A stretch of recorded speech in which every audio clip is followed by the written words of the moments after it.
várias especialidades médicas utilizam os radioisótopos para a realização de diagnósticos e tratamentos. Também conhecidos como isótopos radioativos, os radioisótopos são considerados a forma instável de um elemento que emite radiação para se transformar em uma forma mais estável.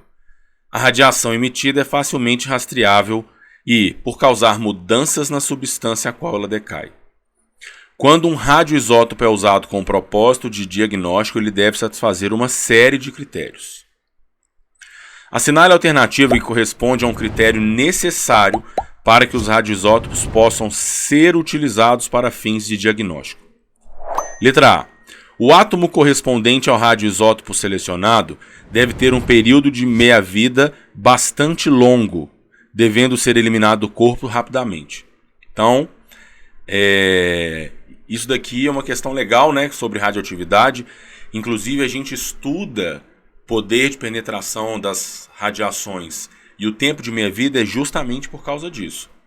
Caso a gente precisa fazer um tratamento com quimioterapia, por exemplo, então a braquioterapia, que a gente precisa introduzir algo no nosso organismo, o nosso interesse é que esse material radioativo ele atue por um determinado tempo específico, né, e seja, não é questão de eliminado, mas que essa meia-vida dele seja curta.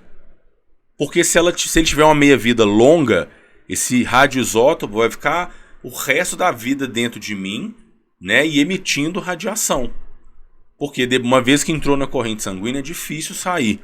E aí a ideia é que, se ele vai demorar a sair ou não vai ser tão difícil tirar ele do nosso sistema, que com o passar do tempo ele seja cada vez menos nocivo, vamos dizer assim.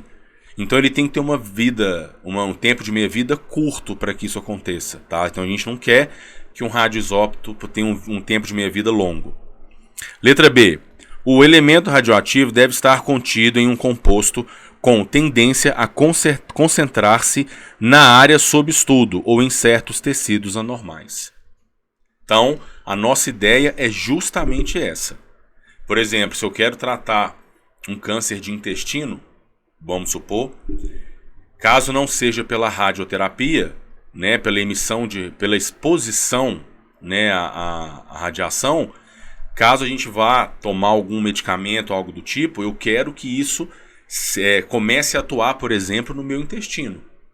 Então, de preferência lá, porque o problema da radiação é que ela vai destruir as células cancerígenas, mas ela também vai destruir células saudáveis.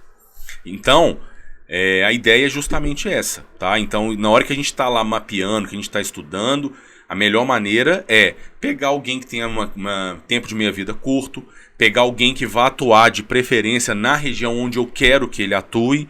Então, é a B. Vamos ver as outras? Radioisótopos com radiação gama são sempre descartados e os beta-emissores devem estar localizados próximo à pele. Escuta, isso daqui também é muito relativo, porque falar que a gama não é utilizada, a gama ela é uma das que tem a maior frequência por ser uma onda eletromagnética, tá? E inclusive ser descartado é algo meio que impossível, porque é uma coisa conceitual da matéria também, nenhum radioisótopo emite apenas a radiação gama por si só. Ele emite uma alfa e a gama vem de brinde, ou então ele emite uma beta e a gama vem de brinde, tá? Então é meio que impossível descartar a gama. Inclusive lembra que a gama é que tem o maior poder de penetração, então a gente tem que ficar esperto quanto a isso, tá? Então descartar é impossível, mas a gente tem que tomar cuidado, então não pode ser. D. Um radioisótopo que emite partícula alfa geralmente é usado por apresentar pequeno poder de penetração. Na verdade, isso daqui é um fato conceitual sobre a radiação alfa. A alfa ela tem um pequeno poder de penetração. Mas aí falar que geralmente é usada por ter um menor poder de penetração, lembre que a gente tem uma série de fatores para analisar. Por exemplo, se eu quero fazer, um tratamento, estou pegando o câncer de intestino como exemplo, se eu for ficar exposto à radiação alfa, por ela ter um pequeno poder de penetração, dificilmente essa partícula alfa vai conseguir chegar lá no intestino por radiação, né, por exposição à radiação.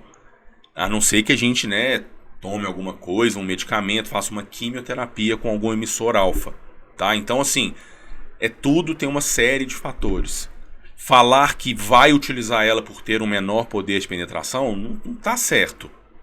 A gente tem que analisar isso. Se eu quero um câncer mais interno e eu quero que o tratamento seja a exposição, a partícula alfa não pode ser, porque ela tem um baixo poder de penetração, tá bom? Então, vamos dizer assim, a mais correta resposta, letra B.